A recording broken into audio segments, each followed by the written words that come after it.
Qani edi dasturxonlarimizda doim likopchada tuz turganda dasturxonlarimiz barakali bo'lardi. Qani edi doim taomdan oldin va keyin tuz iste'mol qilishlikni odat qilganimizda edi 70 xildan ortiq kasalliklarimiz bartaraf bo'lardi. Bu darajada kasalliklar ko'paymas edi.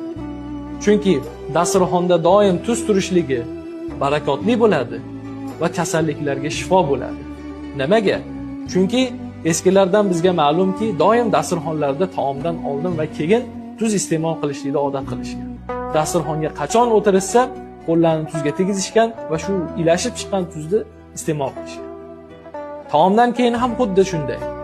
Mana shulardan eng kattasi jinnilik va xotirani susayishligiga juda ham zo'r shifo ekan. Ya'ni 70 xil turdagi kasallikka shifo. Shuni odat qilinglar, odat qilaylik va mana shuni ilingan odamlaringizga ulashib qo'ying. Bu juda ham zo'r narsa.